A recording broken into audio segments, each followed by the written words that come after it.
Hi hello அனைவருக்கும் வணக்கம். Welcome to the motivational queen.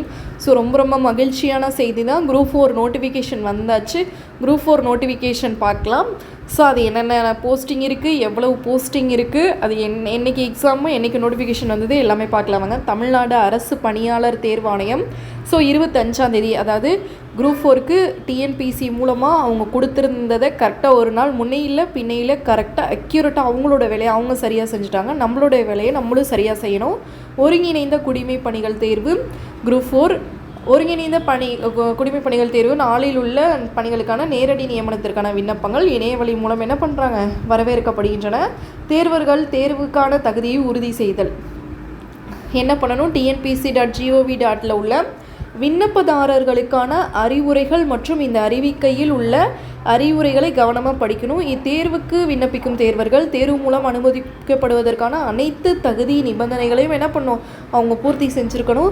அவர்கள் தகுதி நிபந்தனைகளை திருப்திகரமாக பூர்த்தி செய்வதற்கு உட்பட்டு தேர்வின் அனைத்து நிலைகளிலும் அவர்களது அனுமதி முற்றிலும் தற்காலிகமானது தான். எழுத்து தேர்வு, சான்றிதழ் சரிபார்ப்பு, கலந்தாய்விற்கு அனுமதிக்கப்படுவது அல்லது தெரிவு செய்யப்பட்டோர் பட்டியலில் தற்காலிகமாக தேர்வரின் பெயர் சேர்க்கப்படுவதால் மட்டுமே ஒரு தேர்வர் என்ன பண்ணுவார், பதவி நியமனம் பெற உரிமை அளிக்கப்பட்டவராக கருதப்பட மாட்டார்.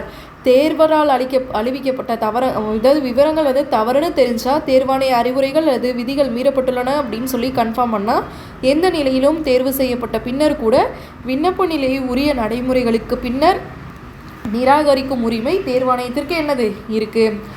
முக்கியமான நாள், அறிவிக்கை நாள் 25/4/2025. இணையவழி விண்ணப்பத்தை சமர்ப்பிப்பதற்கான கடைசி நாள் அடுத்த மாதம், கரெக்டாக ஒரு மாதம் டைம் இருக்குது.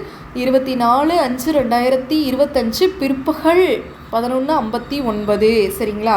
விண்ணப்ப திருத்த சாளர நேரம் அதிலேருந்து ஒரு 5 நாள் கொடுத்துருக்காங்க. 29 29/5/2025 12:01 31/5/2025 பிற்பகல் 11:59 வரைக்கும் கொடுத்துருக்காங்க. தேர்வு நடைபெறுற நாள் 12/7 ஜூலை 12 அன்றைக்கி எக்ஸாமு. காலையில் 9:30லேருந்து 12:30 வரைக்கும் எக்ஸாமு. சரிங்களா. ஒரு முறை பதிவு.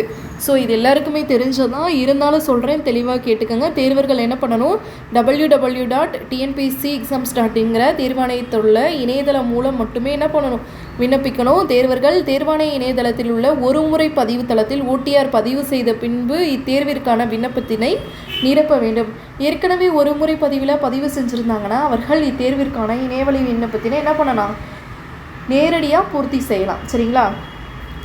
இணையவழி விண்ணப்பம் சமர்ப்பிப்பதற்கான கடைசி நாளுக்கு பின்னர் விண்ணப்ப திருத்த சாளரம் 29/5/2025 31/5/2025 வரை 3 நாட்களுக்கு செயல்பாட்டில் இருக்கும். அதாவது எக்ஸாம் அப்ளை பண்ணி முடித்ததுக்கப்புறம், என்றைக்கு எக்ஸாம்னா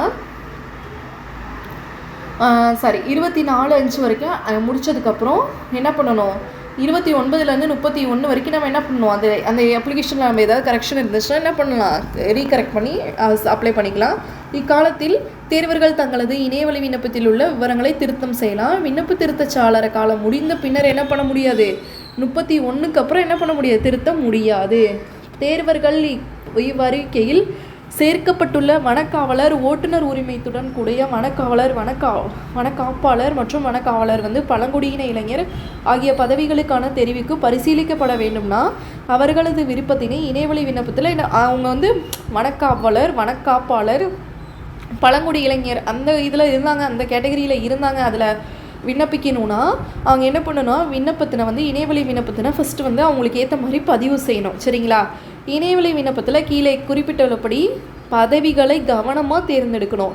மேலே குறிப்பிடப்பட்டுள்ள பதவிகளுக்கு விண்ணப்பிக்க விருப்பமில்லாத தேர்வர்கள், விருப்பம் இல்லைன்னா வனக்காப்பாளர், ஓட்டுநர் உரிமத்துடன் கூடிய வனக்காவலர், வனக்காவலர், பழங்குடியின இளைஞர் அல்லாத ஏனைய பதவிகள் என்ற விருப்பத்தினை தேர்வு செய்யணும். இந்த வனக்காவலர் இது இல்லைன்னா, இந்த விருப்பம் இல்லை அப்படின்னு சொல்லிட்டு மற்ற பதவியை என்ன பண்ணணும், தேர்ந்தெடுக்கணும்.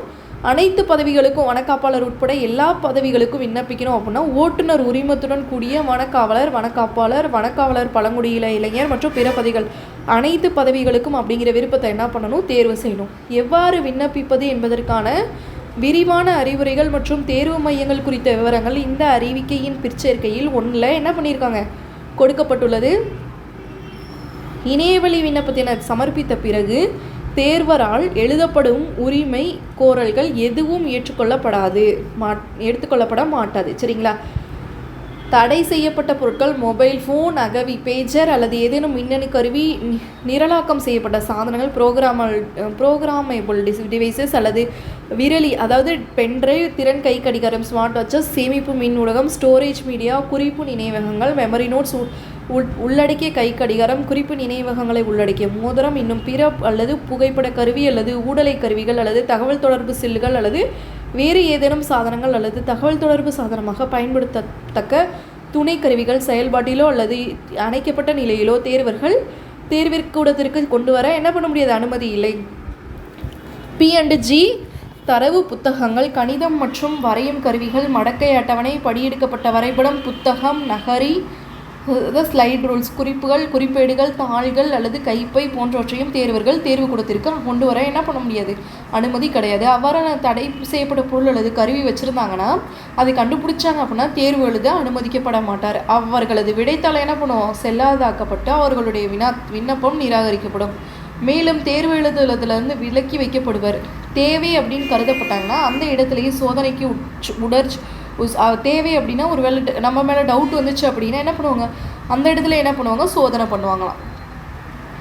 தேர்வர்கள் அவர்களுடைய சொந்த நலன் கருதி கைபேசி உள்ளிட்ட தடை செய்யப்பட்ட பொருட்களை என்ன பண்ணணும், தேர்வுக்கூடத்திற்கு எடுத்துகிட்டு வரக்கூடாது அப்படின்னு அறிவுறுத்தப்படுவதுடன் அந்த பொருட்களோட பாதுகாப்பிற்கு உத்தரவாதமும் என்ன பண்ண முடியாது, தர முடியாதுன்னு சொல்கிறாங்க. எச்சரிக்கை: தேர்வாணையத்தோட தெரிவுகள் அனைத்தும் தேர்வரோட தரவரிசைப்படி தான் மேற்கொள்ளப்படும். பொய்யான வாக்குறுதியை சொல்லி தவறான வழியில் வேலை வாங்கி தருவதாக கூறி இடைத்தரகர்கிட்ட என்ன பண்ணணும், கவனமாக இருக்கணும். இதனால் இடைத்தரகர்கிட்டலாம் ஏமாறாதீங்க. இது போன்ற தவறான நேர்மையற்றவர்களால் தேர்வர்களுக்கு ஏற்படும் எந்தவித இழப்பீட்டுக்கும் என்ன பண்ணாது, தேர்வாணையம் பொறுப்பாகாது. இணையவழி விண்ணப்பத்தில் குறிப்பிடப்படும் அனைத்து தகவல்களுக்கும் தேர்வரே முழு பொறுப்பாவர். தேர்வர்கள் தேர்விற்கு இணையவழியில் விண்ணப்பிக்கும் போது ஏதேனும் தவறு ஏற்படின் அதற்கான இணைய சேவை மையங்களையோ பொது சேவை மையங்களையோ குற்றம் சாட்டக்கூடாது. தேர்வர்கள் பூர்த்தி செய்யப்பட்ட இணையவழி விண்ணப்பத்தினை இறுதியாக சமர்ப்பிக்கும் முன்னர் நன்கு சரிபார்த்த பின்னரே சமர்ப்பிக்குமாறு என்ன பண்ணுறாங்க, அறிவுறுத்தப்படுறாங்க. ஸோ வாங்கலாம் எவ்வளோ போஸ்டிங்கு, என்ன போஸ்டிங்கு, எவ்வளோ வேக்கன்சின்னு பார்த்தலாம். கிராம நிர்வாக அலுவலர் VAO 2025. சரிப்பா, இது வந்து கோடு சரிங்களா. இளநிலை உதவியாளர், பிணையமற்றது, இதெல்லாம் வந்து கோடு குறியீடு. ஸோ இங்கே தான் போஸ்டிங் கொடுத்துருக்காங்க. 68 நிமிஷம்ப்பா.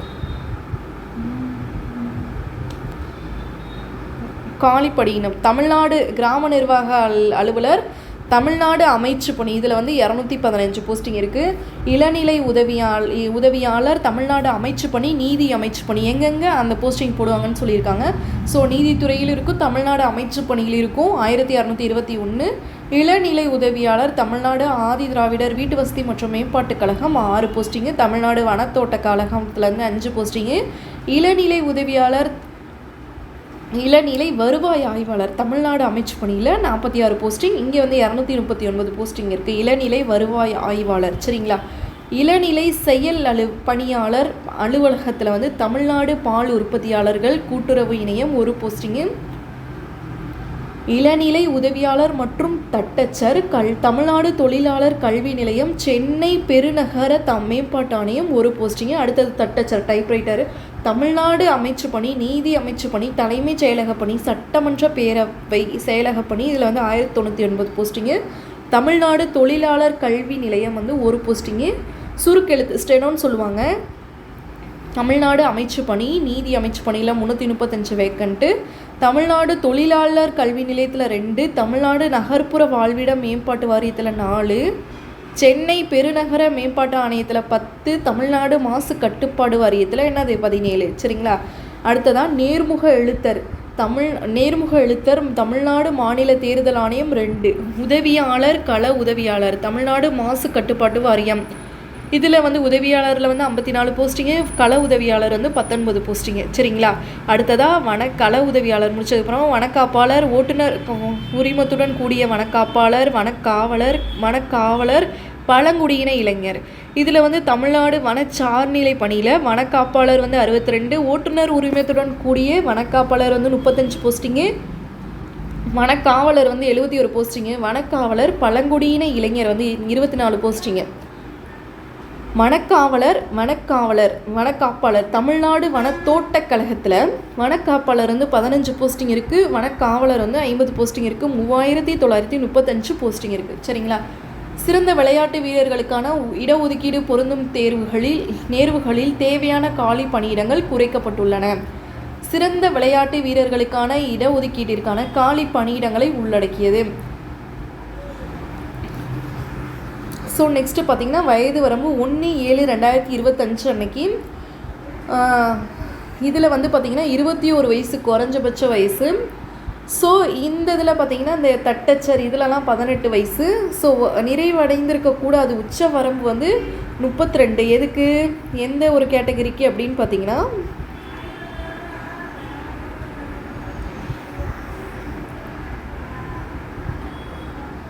ஒரு நிமிஷப்பா. ஸோ இதில் வந்து வயது வரம்பு சலுகை வந்து பார்த்திங்கன்னா நிர்ணயிக்கப்பட்ட குறைபாடுடைய உச்ச வரம்பு நிறைவடைந்திருக்கக்கூடாது 32 வயசு. இதில் பார்த்திங்கன்னா 18 வயசு இவங்களுக்கெல்லாம் ஆரம்பிச்சிருக்கு குறைந்தபட்ச வயசு. இதில் பார்த்திங்கன்னா வயது வரம்பு சலுகை நிர்ணயிக்கப்பட்ட குறைபாடுடைய மாற்றுத்திறனாளிகளுக்கு 42 வயசுலேருந்து 42 வயசு, முன்னாள் இராணுவத்தினருக்கு 50, ஆதரவற்ற விதவைக்கு 37 வயசு. சரிங்களா? ஸோ இதில் பார்த்திங்கன்னா கிராம நிர்வாக அலுவலர்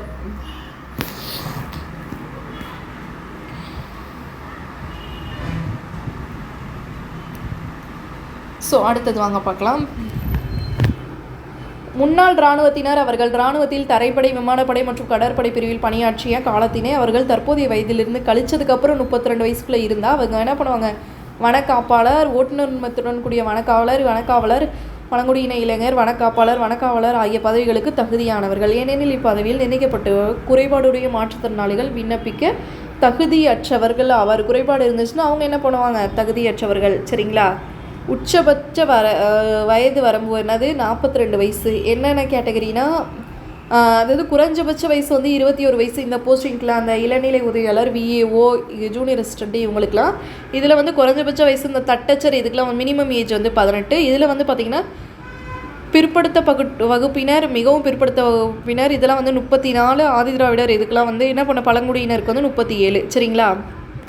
வயது வரம்பு சலுகை வந்து நிர்ணயிக்கப்பட்ட குறைபாடுடைய மாற்றுத்திறனாளிகளுக்கு 52, முன்னாள் இராணுவத்தினருக்கு 55, ஆதரவற்ற விதவைக்கு என்னது 37.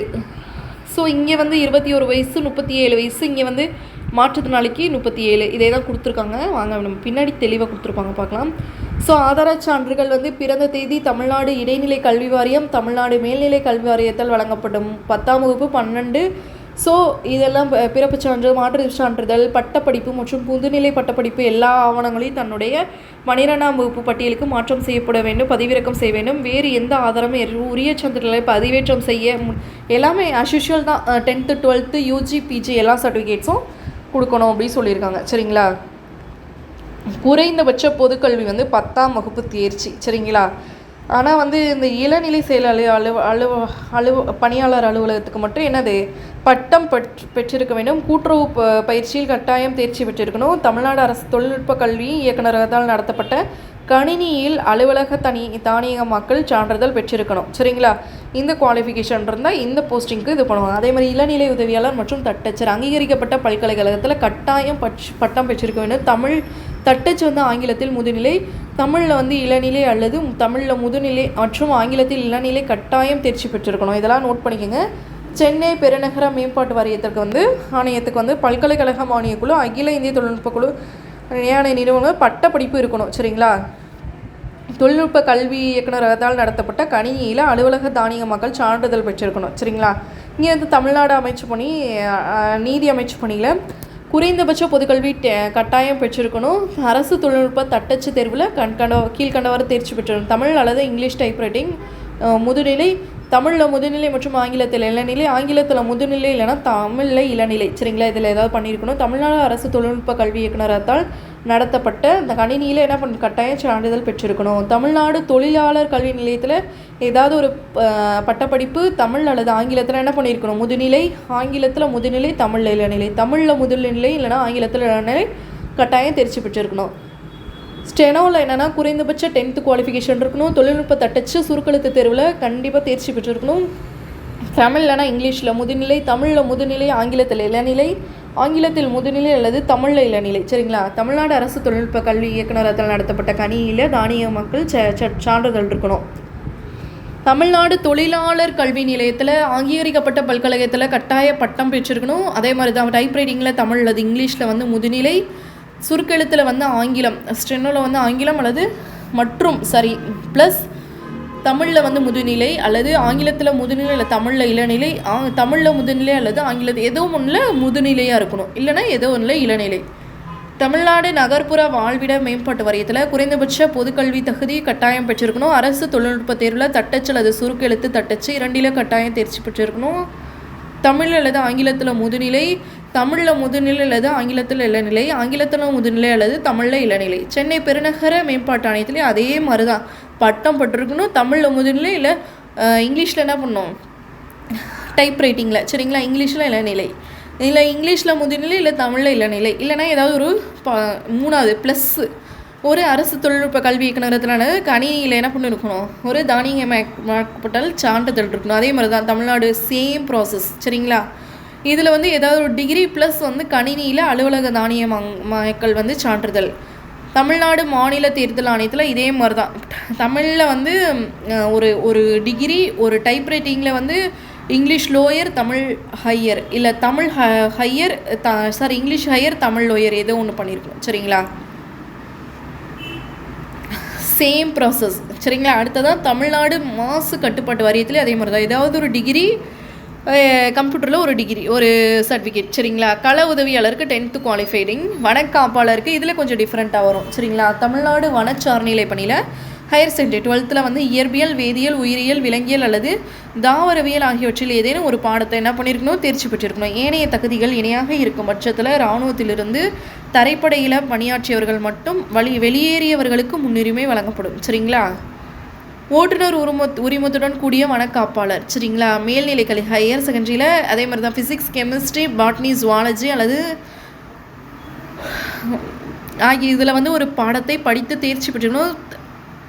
தகுதி பெற்ற போக்குவரத்து அலுவலர் வழங்கப்பட்ட செல்லத்தக்க ஓட்டுநர் உரிமை என்ன பண்ணியிருக்கணும், கண்டிப்பாக பெற்றிருக்கணும். ஓட்டுநர் உரிமை பெற்ற பின்னர் தகுதி பெற்ற ஒரு நிறுவனத்தில் இலகு ரக வாகனங்கள், கனரக வாகனங்கள் இயக்குவதில் 3 ஆண்டிற்கு குறைவில்லாத காலம் பணி முடித்ததற்கான அனுபவ சான்றிதழ் கண்டிப்பாக இருக்கணும். வாகன செயல்பாடுகள் குறித்த அடிப்படை அறிவு கட்டாயம் பெற்றிருக்கணும். தமிழ்நாட்டில் ஒரு அங்கீகரிக்கப்பட்ட நிறுவனத்தால் வழங்கப்பட்ட முதலுதவி சான்றிதழை கண்டிப்பாக பெற்றிருத்தல் வேண்டும். சரிங்களா, ஏனைய தகுதிகள் இணையாக இருக்கும் பட்சத்தில் அதாவது இராணுவத்திலிருந்து வெளியேறியவர்களுக்கு முன்னுரிமை. சரிங்களா, வனக்காவலர் பழங்குடியின இளைஞர் குறைந்தபட்ச பொதுக்கல்வி கண்டிப்பாக படிச்சிருக்கணும். ஏனைய தகுதிகள் இணையாக இருக்கும் பட்சத்தில் இராணுவத்திலிருந்து வெளியேறியவர்கள். சரிங்களா, அதே மாதிரி வனக்காப்பாளர் தமிழ்நாடு வனத்தோட்டக் கழகம், வனக்காவலருக்கும் அதே தான் 12th ஃபிசிக்ஸ், கெமிஸ்ட்ரி, பாட்னி, பயாலஜியில், சுவாலஜியில் வந்து என்ன பண்ணிருக்கணும், ஏதாவது ஒரு பாடத்தை படித்து தேர்ச்சி பெற்றிருக்கணும். வனக்காவலருக்கு வந்து ஒரு பொது கல்வி, அதாவது 10ஆம் வகுப்பு. சரிங்களா, எல்லாமே இங்கே கொடுத்ததான். கூட்டுறவு பயிற்சி என்பதன் பொருள் இந்திய தேசிய கூட்டுறவு வாரிய ஒன்றியத்தால் ஒருங்கிணைக்கப்பட்ட கூட்டுறவு பயிற்சி நிலையம், கூட்டுறவு பயிற்சி கல்லூரியில் ஏதேனும் ஒன்றில் முழு பயிற்சின்னு என்ன பண்ணியிருக்கணும், முடிச்சிருக்கணும். அரசு தொழில்நுட்ப தேர்வில் கணக்கு பராமரித்தல், வங்கியியல், கூட்டுறவு அல்லது ஆடிட்டிங், அதாவது அக்கௌண்ட்ஸு, காமர்ஸ் சொல்கிறாங்க. தமிழ்நாடு அரசு பணியாளர் தேர்வில் தமிழ்நாடு கூட்டுறவு ஒருங்கிணைத்தல் அல்லது கூட்டுறவு மேற்பார்வை கோஆபரேட்டிவ் சூப்பர்வைசர் ட்ரைனிங் கோர்ஸில் வந்து என்ன பண்ணியிருக்கணும், கூட்டுறவு பயிற்சியில் உயர் பட்டயம், ஹையர் டிப்ளமோ ஏதாவது கோஆப்ரேஷன் ஏதாவது படிச்சிருக்கணும். கூட்டுறவு சம்மந்தப்பட்ட பாடம் வந்து படிச்சிருக்கணும். சரிங்களா, ஆப்ஷனல் சப்ஜெக்டாக. சரிங்களா, 10th சர்டிஃபிகேட் வேணும், 12th சர்டிஃபிகேட் வேணும். யூஜி, பிஜி ஒருங்கிணைந்த முதுகலை பட்டம், அதற்கான தற்காலிக சான்றிதழ், ஒருங்கிணைந்த மதிப்பெண் சான்றிதழுடன் தற்காலிக இறுதிச் சான்றிதழ், அதாவது இந்த குவாலிஃபிகேஷன் சர்டிஃபிகேட் தான், டிசி தான் சொல்லியிருக்காங்க. சரிங்களா, மருத்துவம் மற்றும் உடற்தகுதி பார்த்தீங்கன்னா பணி நியமனத்திற்கு தெரிவு செய்யப்படும் தேர்வர்கள் உடல் தகுதி சான்றிதழை இந்த வனக்காப்பாளர், வனக்காவலர், காப்பாளர் இவங்களுக்கு வந்து இது பண்ணுவாங்க. பார்வை திறன் தரம் வந்து 3 அல்லது மேம்பட்ட தரத்தை பெற்றிருக்க வேண்டும். சரிங்களா? பட்டியல் பழங்குடியினர் தவிர ஆண் வந்து 163, பெண் மற்றும் திருநங்கை வந்து 150 சென்டிமீட்டர் ஹைட் இருக்கணும். சரிங்களா? பட்டியல் பழங்குடியினர் 152. சரிங்களா? இங்கே வந்து 145. சரிங்களா? மார்பு சுற்றளவு அதாவது இயல்பு நிலையில் மூச்சு வெளிவிட்ட நிலையில் 79, விரிஞ்சு அந்த அதில் வந்து ஒரு 5 சென்டிமீட்டர் இருக்கலாம். இதே மாதிரி தான் லேடிஸ்க்கு வந்து லேடிஸ் அல்லது திருநங்கைக்கு 74, அந்த விரிந்து சுருங்கிய நிலையில் 5. தூர பார்வை 6/6, வலது கண்ணில் இடது கண்ணு அது 6 0.5, கிட்ட பார்வை 0.9. சரிங்களா? தமிழ் மொழியில் கண்டிப்பாக தகுதி பெற்றிருக்கணும். தமிழ் மொழி தகுதி தேர்வு கண்டிப்பாக இருக்கும். பின்வரும் அதாவது வந்து தேர்வர்கள் தேர்வு அறிவிக்கை வெளியும் நாளன்று போதுமான அளவு தமிழறிவு பெற்றிருக்கணும். பட்டப்படிப்பு அல்லது அதற்கு இணையான கல்வி தகுதியில் உயர்நிலை பள்ளி படிப்பு அல்லது தமிழை ஒரு பாடமாக என்ன பண்ணியிருக்கணும், எடுத்து தேர்ச்சி பெற்றிருக்கணும். சரிங்களா? தேர்வுக்கு விண்ணப்பித்தல்ல ஒரு கட்டுப்பாடுகள் வந்து எனது 5 ஆண்டுகள் என்ன பண்ணணும், யூனியன் பிரதேச பணியில் முதலில் சேர்ந்த நாளிலிருந்து 5 ஆண்டுகள் அதற்கு மேம்பாட்டு பணியில் இருந்தவர்கள் இந்த வயது வரம்பு இருந்தால் இப்பதவிக்கு விண்ணப்பிக்க தகுதியானவர்கள். மேக்ஸிமம் இந்த மாதிரி இருக்கவங்க தான் வருவாங்க. இந்து சமய அறநிலைத்துறை மற்றும் இந்து சமய நிறுவனம் தணிக்கை துறையில் உள்ள பதவிகளுக்கு இந்து சமயத்துறையில் சொல்கிறாங்க, இது இங்கே கிடையாது. தேர்வு திட்டம் குரூப் 4 தேர்வு ஒரு படிநிலை கொண்ட எழுத்து தேர்வாக நடத்தப்படும். இணையவழி விண்ணப்பத்தில் கோரப்பட்ட உரிமை குரல்கள் அடிப்படையில் தேர்வர்கள் என்ன பண்ணுவாங்க, தேர்வுக்கு என்ன பண்ணுவாங்க, அனுமதிக்கப்படுவது. எழுத்து தேர்வில் தேர்வர்கள் பெற்ற மொத்த மதிப்பெண்களோட அடிப்படையில் தகுதி பட்டியல் அல்லது தரவரிசை பட்டியல் என்ன பண்ணுவோம், தயாரிக்கப்படும். 2 பேர் வந்து ஒரே மாதிரி சேம் மதிப்பெண் பெற்றால் அதிக தகுதி பெற்ற தேர்வர் தகுதி பட்டியலில் முதலிடத்தில் வைக்கப்படுவார். சரிங்களா? தட்டச்சு சுருக்கெழுத்து ஆகியவற்றை தகுதிகளாக கொண்ட நிர்ணயிக்கப்பட்ட பதவிகளுக்கு அதிக தொழில்நுட்ப தகுதி பெற்ற தேர்வர்கள் மற்ற தேர்வர்களுடைய முதலிடத்தில். அதாவது 2 பேர் வந்து சேம் மார்க் எடுத்திருந்தீங்கன்னா அவங்க டைப் ரைட்டிங்கில் ஸ்டெனோ இது பண்ணாங்கன்னா அப்போ அவங்கள தான் வந்து ஃபஸ்ட்டு நாங்கள் சூஸ் பண்ணுவோம் அப்படி சொல்கிறாங்க. சரிங்களா? வேறு எதுவும் இல்லை. அதாவது அதுக்கு மேலே இல்லைன்னா அப்படின்னா உயர் தொழில்நுட்ப கல்வி தகுதியோட அடிப்படையில் பரிசீலிக்கப்பட்ட பிறகு அதிக கல்வி பெற்ற தேர்வர்கள் பரிசீலிக்கப்படுவாங்க. சரிங்களா? ஸோ டைப்பு ஸ்டெனோ இது 2 பேருமே ஈக்குவலாக இருந்துச்சு, இல்லை 2 பேருக்குமே இல்லை அப்படின்னா குவாலிஃபிகேஷன் இப்போ ஒருத்தர் வந்து யூஜி படித்து ஒருத்தர் பிஜி படித்தா அவங்க பிஜி படித்தவங்களும் எடுத்துக்குவாங்க அப்படிங்கிற மாதிரி சொல்லுவாங்க. இல்லை அப்படின்னா அடுத்தது ஏஜ் பார்ப்பாங்க. வயசு ஒரே மாதிரி இருந்துச்சுன்னா விண்ணப்ப எண்ணிலிருந்து தீர்மானிக்கப்படிய ஆணையத்திற்கு முன்னதாக விண்ணப்பித்த சமர்ப்பித்த தேர்வு தகுதி பட்டியலில் யார் ஃபஸ்ட்டு வந்து என்ன பண்ணுறது அப்ளை பண்ணியிருக்காங்களோ அவங்கள இது பண்ணி என்ன பண்ணுவாங்க. சரிங்களா? இந்த 25 கிலோமீட்டர் இந்த 16 கிலோமீட்டர் இதெல்லாம் வந்து உங்களுக்கு கிடையாது. இதெல்லாம் வந்து யாருக்குன்னா அந்த வனக்காவலர் இவங்களுக்கு. சரிங்களா? அவங்க வந்து அது வந்து அந்த 25 கிலோமீட்டர் 16 கிலோமீட்டர் நடக்கணும், இந்த ஓடணும் அதெல்லாம். சரிங்களா? அதே மாதிரி இதில் வந்து இந்த விளையாட்டு வீரருக்கான இந்த சர்டிஃபிகேட்டும் கொடுத்துருக்காங்க, அதையும் பார்த்துக்கோங்க. சர்வதேச அளவிலான போட்டியில் வந்து தங்கம் வெள்ளி இதெல்லாம் வந்து இது பண்ணவங்களுக்கு என்ன பண்ணாங்க, ஃபஸ்ட்டு முன்னுரிமை தராங்க. சரிங்களா? ஃபஸ்ட்டு வந்து தமிழ் தகுதி மற்றும் மதிப்பீட்டு தேர்வு வந்து வினாக்களோட அடிப்படை 10ஆம் வகுப்பு குவாலிஃபைடு, பொது அறிவு, திறனறிவு மற்றும் எல்லாமே 10ஆம் வகுப்பு தான். தமிழ் தகுதி மற்றும் மதிப்பீட்டு தேர்வு 100 கொஷின் இருக்கும். மதிப்பெண் வந்து பார்த்திங்கன்னா 150, ஒரு கொஷினுக்கு 1.5 மார்க்கு. சரிங்களா? பொது அறிவில் வந்து 75, மேத்ஸில் வந்து 25, அதே மாதிரி 2 சேர்த்து 150. 3 ஹவர்ஸு குறைந்தபட்ச மதிப்பெண் வந்து 90. ஆனால் நம்ம என்ன பண்ணணும், மண்டையில் 90 ஏற்றக்கூடாது. குறைந்தபட்ச மதிப்பெண்ணை நம்ம என்ன பண்ணணும், 160 அப்படின்னு வச்சுக்கணும். அப்போ தான் நம்மளால் பாஸ் பண்ண முடியும். ஓகே, அவ்வளோதான். இதை விட என்ன மற்றதெல்லாம் உங்களுக்கே தெரியும் என்னென்ன பண்ணணும் அப்படின்னு சொல்லியிருக்காங்க. தேர்வரோட பெயர், அறிவிக்கை எண் மற்றும் ஆண்டு, பதிவெண், தேர்வரோட பெயர் முழுமையாக விண்ணப்பத்தில் தெரிவித்துள்ள முழுமையான முகவரி, இதெல்லாம் நீங்கள் அப்ளை பண்ணும்போது இதெல்லாம் இருக்கும். சரிங்களா? பிற்சேர்க்கை அவ்வளோதான். ஒரு முறை பதிவுலாம் நீங்கள் ஆல்ரெடி பண்ணியிருப்பீங்க. ஒரு முறை பதிவில் என்னென்ன பண்ணணும், எவ்வளோ சைஸ் புகைப்படம் ஏற்படுத்தணும், இதெல்லாம் சொல்லியிருக்காங்க. வேறு எதுவும் இல்லை. ஸோ டிஸ்ட்ரிக்ட் கோடு கொடுத்துருக்காங்க ஒவ்வொரு கோடுக்கும். சரிங்களா? ஒவ்வொரு டிஸ்ட்ரிக்கும் என்னென்ன கோடு அப்படி சொல்லி கொடுத்துருக்காங்க. வேறு எதுவும் இல்லை. விண்ணப்பத்தை சரிபார்க்க வாய்ப்பு சேவ் அண்டு ப்ரொசீட் அப்படிங்கிற பொத்தானே அழுத்தணும். சரிங்களா? எல்லாத்தையும் ஒரு டைமுக்கு 2 டைம் செக் பண்ணிவிட்டு அதுக்கப்புறம் கொடுங்க. சரிங்களா? நல்லா தெரிஞ்சுக்கோங்க. எக்ஸாம் பாஸ் ஆகி ஒருத்தங்க வந்து சர்டிஃபிகேட் செலெக்ஷன் வரைக்கும் போய்ட்டு இந்த அப்ளிகேஷன் ஃபீஸ் கட்டாமல் ஒரு 2-3 பேர் எனக்கு தெரிஞ்சு வந்திருக்காங்க. ஏன்னா அவங்க வந்து ஒன் டைம் இதில் வந்து அவங்க வந்து சரி நம்ம இது பண்ணியிருக்கோம் அப்படின்னு நினச்சிட்டு கடைசியில் பார்த்தா அவங்க வந்து அந்த ஒன் டைம் இது வந்து முடிஞ்சிருக்கும், அது அவங்களுக்கே தெரியல. அந்த மாதிரியும் நிறைய ஆயிடுக்கு. ஸோ பார்த்துக்கோங்க. அதே மாதிரி ஏற்கனவே ஆல்ரெடி வந்து கவர்மெண்ட் ஜாபில் இருக்கவங்க அப்படின்னு பார்த்திங்கன்னா அவங்களுக்கு வந்து தடையின்மை சான்றிதழ் வந்து பெறணும். சரிங்களா? அவங்களுடைய துறை தலைவர்கிட்ட இருந்து என்ன பண்ணணும், தடையின்மை சான்றிதழ் பெற வேண்டும். ஓகேவா? ஸோ முன்னாள் இராணுவத்தினர் இவங்களுக்கெல்லாம் தனியான என்ன பண்ண கோட்டா இருக்குது, அதை தான் சொல்லியிருக்காங்க. அவ்வளோதான்ப்பா. எல்லா டீட்டெயில்ஸும் கரெக்டாக கொடுங்க, அக்யூரேட்டாக கொடுங்க சரிங்களா. வேறு எதுவும் இல்லை. இதில் சிலபஸ் பார்த்திங்கன்னா இன்னொரு வீடியோவில் பார்க்கலாம். ஒவ்வொரு நாளும் ஒவ்வொரு லெசன் நம்ம வந்து பார்க்கலாம். ஸோ ப்ரீவியஸ் இயர் கொஷின்ஸும் அதே மாதிரி பார்த்துட்டு வந்துடலாம் சரிங்களா. அதே மாதிரி பிஎஸ்டிஎம் சர்டிஃபிகேட் இருக்குது. அதே மாதிரி இந்த மாற்றுத்திறனாளி டிசபிலிட்டிக்கு அதுக்கு இது இருக்குது. கணவரால் கைவிடப்பட்ட பெண்கள் இந்த மாதிரி இதெல்லாம் இருக்குது. இதெல்லாம் கொஞ்சம் பார்த்துக்கோங்கப்பா. நோட்டிஃபிகேஷன் உங்களுக்கு வந்து இது பண்ணுறேன், நீங்கள் கொஞ்சம் பார்த்துக்கோங்க சரிங்களா. சாரிப்பா.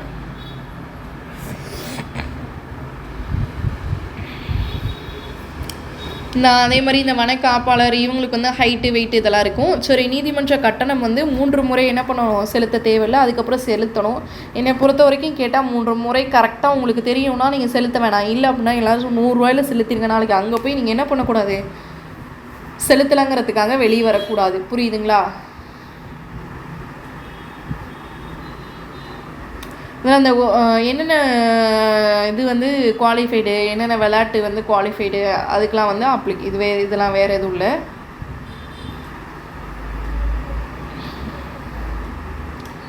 அவ்வளோதான். இப்போ நோட்டிஃபிகேஷன் வந்து முடிஞ்சிருச்சு. எது எப்படியோ நமக்கு தேவை என்னது ஒரு போஸ்டிங் சரிங்களா. அந்த ஒரு போஸ்டிங் நமக்கு தான் சரிங்களா. ஸோ கிட்டத்தட்ட 3900 சிலபஸ் வந்து நம்ம இன்னொரு வீடியோவில் பார்க்கலாம். 3995 போஸ்டிங் நினைக்கிறேன். 3935 போஸ்டிங்கு. அதில் நமக்கு தேவை ஒரு போஸ்டிங்கு.